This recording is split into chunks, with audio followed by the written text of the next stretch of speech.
Hello friends, હવે આપણે આ વિડીયોની અંદર એસી મશીન મતલબ polyphase transformers and rotating AC machine current એક્ઝામનું જીટીનું આ પેપર 17/1/2024 ના રોજ લીધેલ. આ પેપરને આપણે સોલ્વ કરવાની કોશિશ કરશું. તો મિત્રો, આ વિડીયો અંત સુધી જોવો, જેથી કરીને એના આન્સર કેવી રીતે આપવા, કેવી રીતે લખવું અને મેક્સિમમ માર્ક કેવી રીતે લાવવા એ ખબર પડશે. તો આપણે હવે સ્ટાર્ટ કરીએ એસી મશીનનું આ પેપર 17/1/2024 ના રોજ તાજેતરમાં લીધેલ. ઓકે, ચલો. પહેલો ક્વેશ્ચન છે, list the different cooling system for 3-phase transformer and explain ONF cooling system. 3 પ્રવસ્થા ટ્રાન્સફોર્મર માટે વિવિધ કુલિંગ સિસ્ટમની યાદી બનાવો અને ONF કુલિંગ સિસ્ટમ સમજાવો. ઓકે, તો પેલા ટ્રાન્સફોર્મરની કુલિંગની વિવિધ યાદી છે, બરાબર, એ પેલા બનાવવાની. ત્યારબાદ આપણે ONF કુલિંગ સિસ્ટમ સમજાવવાની છે. તો જોઈએ ટ્રાન્સફોર્મરનું કુલિંગ સિસ્ટમ, બરાબર છે. જ્યારે ટ્રાન્સફોર્મરને લોડ સાથે જોડવામાં આવે છે ત્યારે ટ્રાન્સફોર્મરની અંદર મુખ્યત્વે બે પ્રકારના વ્યય થાય. કોર લોસ આ પ્રકારના વ્યય એ ટ્રાન્સફોર્મરના કોરમાં થાય છે. કોપર લોસ આ પ્રકારના વ્યય ટ્રાન્સફોર્મરના વાઇન્ડિંગમાં થાય છે. ઓકે, આપણે અહીંયા કીધું વિવિધ કુલિંગ સિસ્ટમ. તો ઓકે, ચલો. ડ્રાય પ્રકારનું ટ્રાન્સફોર્મર, ઓઇલમાં ડુબાડેલું ટ્રાન્સફોર્મર, અહીંયા એની સિસ્ટમ જોઈ લઈએ. Air natural cooling, air forced cooling, oil natural cooling, oil nature air force cooling, oil nature water natural cooling, oil force air natural cooling, oil force air force cooling. Okay, આગળ oil force water force fix cooling. Okay મિત્રો, આટલી કુલિંગની સિસ્ટમો છે, એની અંદર આપણે સમજાવવાનું કીધું છે ONF. ઓકે, હવે તમે વાંચી શકો છો. ONF સમજાવવાનું કીધું છે, ONAF. ઓકે, ONF તો oil natural air force cooling system, બરાબર. આ એની ફિગર છે.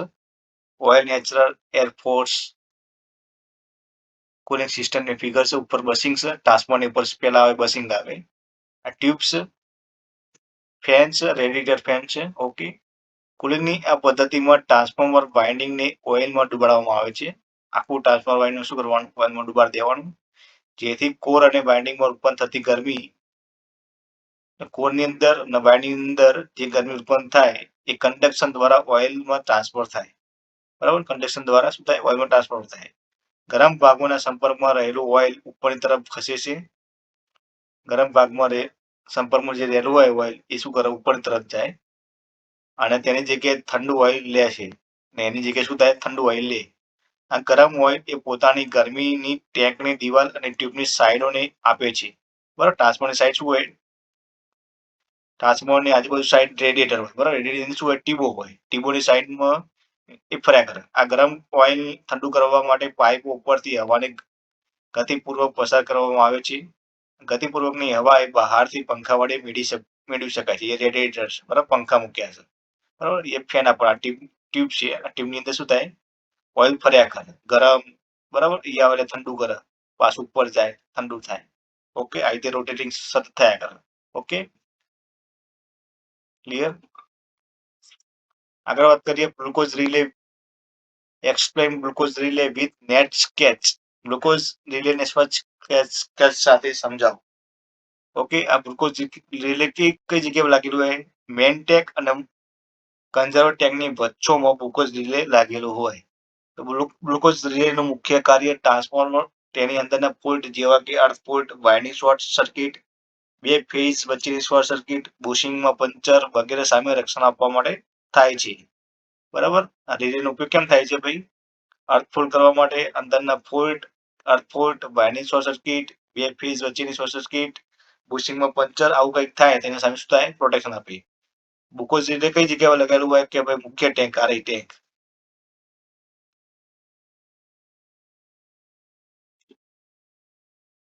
ક્યાં લગાવેલું હોય? ભાઈ મુખ્ય ટેન્ક.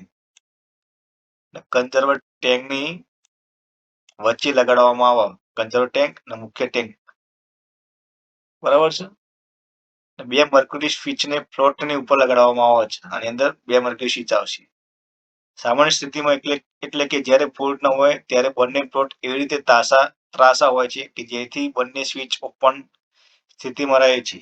આથી એલાર્મ અને ટ્રીપ પરિપથ એમ બંને ઉપર સ્થિતિમાં હોય છે. હવે જ્યારે કોઈ નાનો ફોલ્ટ થાય છે ત્યારે ટ્રાન્સફોર્મર ટેન્કમાં આર્કને કારણે ઓઇલનું વિઘટન થાય છે. બરાબર? કઈ ફોલ્ટ થાય એટલે ઓઇલના કારણે શું થાય? આર્ક થાય. આર્કના કારણે શું થાય? ગેસ જનરેટ થાય. આ વિઘટનને કારણે ઉત્પન્ન થતા ગેસમાં 70% હાઇડ્રોજન ગેસ હોય છે, જે વજનમાં હલકું હોય છે. આથી તે ઉપરની તરફ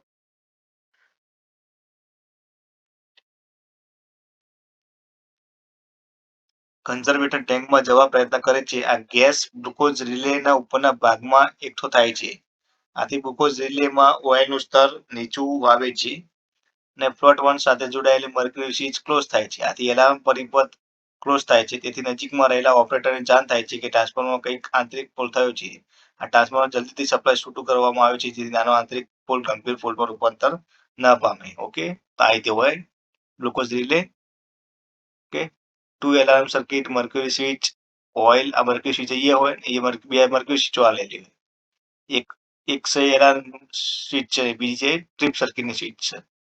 ઓકે, આ plot 1, plot 2, conservator tank, transformer, flap valve, drain valve. જ્યારે ટ્રાન્સફોર્મરની અંદર કોઈ ગંભીર ફોલ્ટ થાય ત્યારે ટ્રાન્સફોર્મરની અંદરના ઓઇલના દબાણમાં વધારો થાય છે. આથી ઓઇલ ગ્લુકોઝ રિલેમાં થઈ કન્ઝર્વર ટેન્ક તરફ ખસે છે. આથી ગ્લુકોઝ રિલેમાં ફ્લોટ 2 ઓઇલનો દબાણ દ્વારા ખસે છે. આથી ફ્લોટ 2 સાથે જોડાયેલી મર્ક્યુરી સ્વિચ ક્લોઝ થાય છે, જેને લીધે ટ્રીપ પરિપથ ક્લોઝ થાય છે, જેને લીધે ટ્રાન્સફોર્મર સર્વિસમાંથી છૂટું પાડવામાં આવે છે.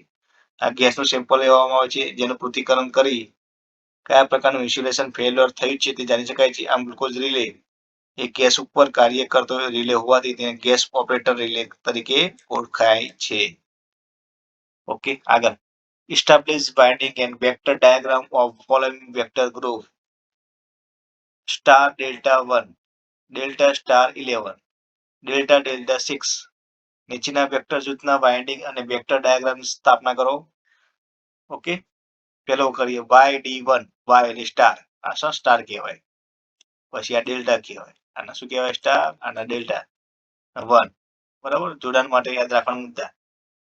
આ પ્રકારના જોડાણમાં પ્રાઇમરી વાઇન્ડિંગમાં સ્ટાર જોઈન કરેલું હોય છે. બરાબર, પેલો હંમેશા પ્રાઇમરી હોય, બીજું હોય સેકન્ડરી સાઈડ હોય. ડેલ્ટામાં જોડવામાં આવે છે. સેકન્ડરી વાઇન્ડિંગને એવી રીતે જોડવામાં આવે છે કે જેથી primary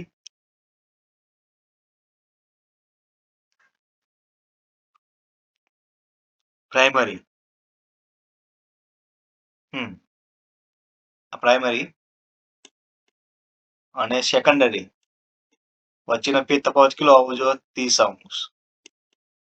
primary વાઇન્ડિંગનો shadow A2, B2, C2 આ બધાને ન્યુટ્રલ સાથે શું કરવાનું?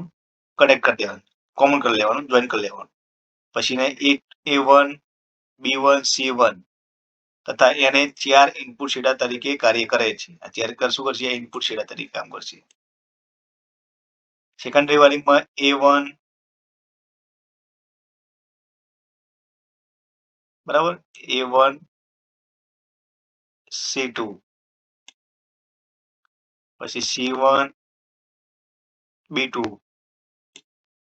B1, A2 અને છેલ્લે A1, A2, A1. બરાબર છે. આ રીતે ડેલ્ટાનું જોડાણ હોય. ડેલ્ટાનું કનેક્શન આવી રીતે હશે. Okay, A1, B1, C1, N, C1, B2, A1, C2, B1, A2. Clear? આ રીતે વેક્ટર ડાયાગ્રામ હોય. વાઇન્ડિંગ જોડાણ વેક્ટર ડાયાગ્રામ અને ઘડિયાળનું નિરૂપણ દર્શાવે છે. બરાબર, A1, B1, C1 એ ત્રણેય આઉટપુટ શેડા તરીકે કાર્ય કરે છે. A1 B1 અને C1 A1 B1 C1 ત્રણે આઉટપુટ સેવા તરીકે કાર્ય કરે છે.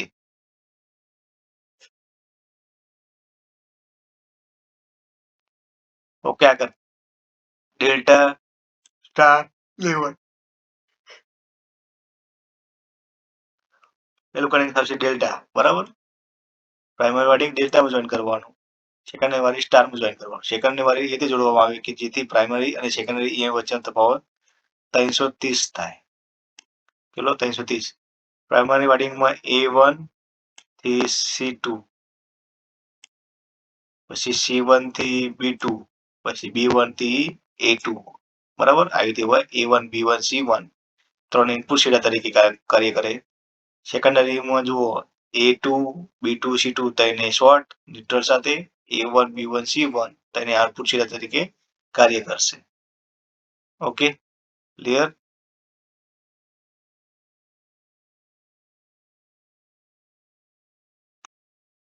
આગળ DD6 vector group delta delta 6, બરાબર. બંને ડેલ્ટા પ્રાઇમરી સેકન્ડરી બંને ડેલ્ટામાં જોઈન કરવાનું, બરાબર. જેમ જ A1 C2 C1 થી B2 B થી B1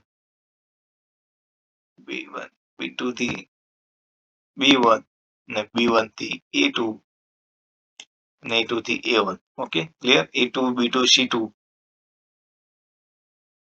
A1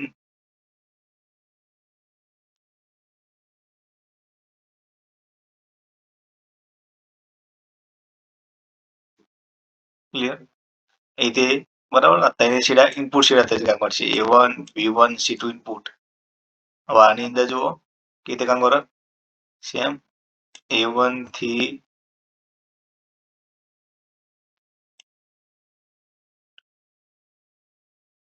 જુઓ A1 B2 B1 C2 અને C1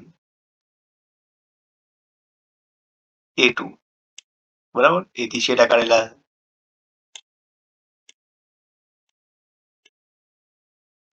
ઓકે, આનો અંદર 180 ફેઝ રાખવામાં આવે છે. ક્લિયર. ઓકે, આગળ કેસ ની અંદર જોઈએ જ્યારે 3 phase describe how rotating magnetic field is produced when 3 phase AC supply is given to 3 phase winding. જ્યારે 3 phase winding ને 3 phase AC supply આપવામાં આવે ત્યારે કેવી રીતે ફરતું ચુંબકીય ક્ષેત્ર ઉત્પન્ન થાય છે તેનું વર્ણન કરો. Compare squirrel cage and slip ring induction motor. Squirrel cage અને slip ring induction motor ની સરખામણી કરો. Obtain the torque equation for 3-phase induction motor under running condition and derive the condition for maximum running torque. Running સ્થિતિમાં ત્રણ પ્રાવસ્થાની induction motor માટે torque સમીકરણ મેળવો અને મહત્તમ રનિંગ ટોર્ક માટેની શરત મેળવો. અથવા define induction generator and list out of its application. Induction જનરેટરને વ્યાખ્યાયિત કરો અને તેના ઉપયોગો સૂચિ બનાવો. Draw and explain the torque slip characteristic of 3-phase induction motor. Show the effect of rotor resistance on these characteristics. 3-phase induction motor and torque slip લાક્ષણિકતા દોરો અને સમજાવો. લાક્ષણિકતા પર રોટર પ્રતિકારની અસર બતાવો. ઓકે, તો એના આન્સર કેવી લખવા જોઈએ. 3-phase સપ્લાયના કારણે ઉત્પન્ન થતું ચુંબકીય ક્ષેત્ર rotating magnetic field due to 3-phase supply. Okay, supply આવો 3-phase R Y B, બરાબર છે. જોઈ લો R phase, પછી negative Y phase, negative B phase. Okay, now you know waveform diagram, R નો diagram. ઓકે, Y નો diagram અને B નો diagram. ઓકે, જોઈ લઈએ. R phase, Y phase, B phase. જોઈએ આકૃતિમાં દર્શાવ્યા પ્રમાણે ત્રણ સરખા વાઇન્ડિંગ R Y B ને અકોસમાં એકબીજાના 120 ના કોણ મૂકેલ છે, બરાબર. R Y B તો એને કેવો કરવાનો 120 ના એંગલે ગોઠવી કરવાનો. આ ત્રણ વાઇન્ડિંગ ને 3-phase સપ્લાય આપવામાં આવે છે. આ ત્રણને શું કરવાનું છે? 3-phase સપ્લાય આપવામાં આવે છે. તેના વડે ઉત્પન્ન થતું ફ્લક્સ શુદ્ધ સાઇન વેવ છે તેમ ધારો. મેગ્નેટિક ફ્લક્સનું વેવફોર્મ અને વેક્ટર ડાયાગ્રામ આપેલ છે.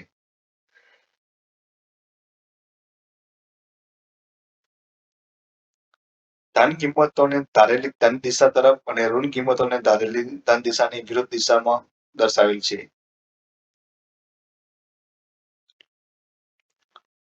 ધન કિંમતો ધારેલી ધન દિશા તરફ અને ઋણ કિંમતો ધારેલી ધન દિશાની વિરુદ્ધ દિશામાં દર્શાવેલ છે. દરેક ફ્લક્સની તાત્ક્ષણિક કિંમતો નીચે મુજબ દર્શાવી છે. phi m sin theta, phi m sin theta minus 120 phi m, phi m sin theta minus 240, તો phi m sin theta 120. Case 1 0 point ઉપર 1. ઓકે, 0 પોઈન્ટ ઉપર લેવાનું. કેસ 1 આવી ગયો. phi r, તો ये phi r ની વેલ્યુ કેવી હશે? સ્ટાર્ટિંગમાં 0 હશે. ક્લિયર? y ની, ઓકે, y ક્યાં ગઈ? આવી.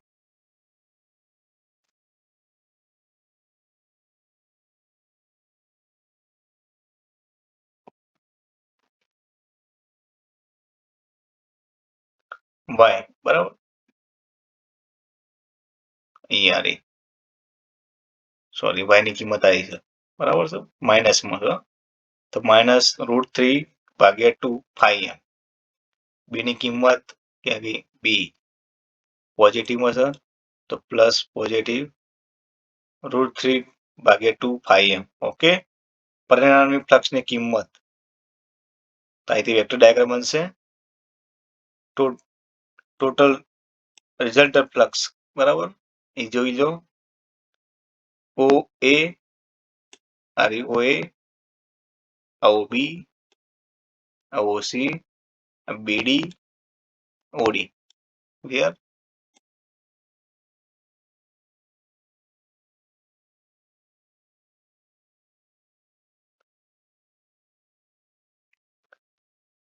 તો 2 OD,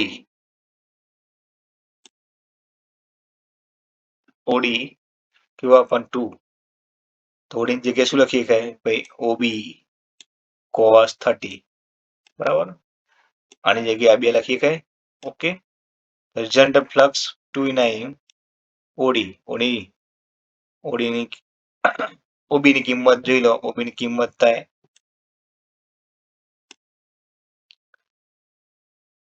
√3 ભાગ્યા 2 મેક્સિમમ ફ્લક્સ ગુણ્યા √3 ભાગ્યા 2 મેક્સિમમ ફ્લક્સ.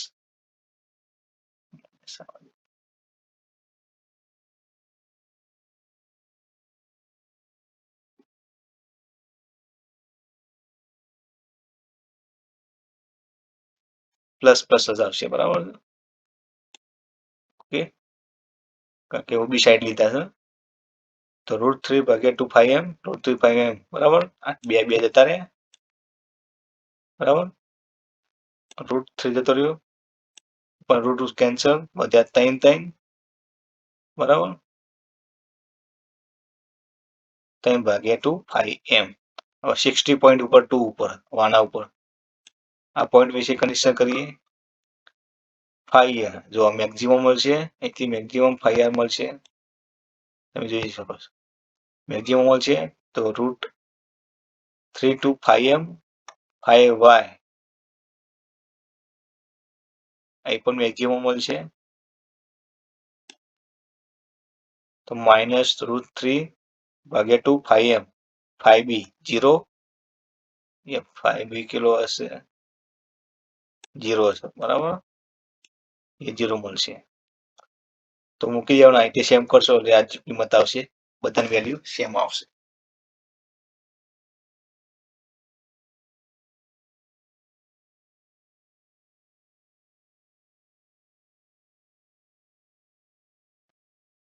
આગળની વાત કરીએ. 0.3 ઉપર 120 ડિગ્રી,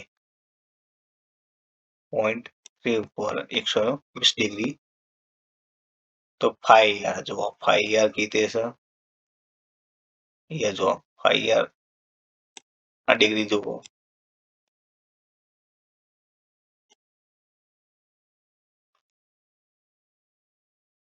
√3 ભાગ્યા 2 phi m, phi y,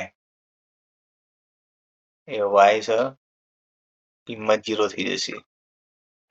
તો y ની કિંમત 0. એ પત્તા પડી જાય. નીચે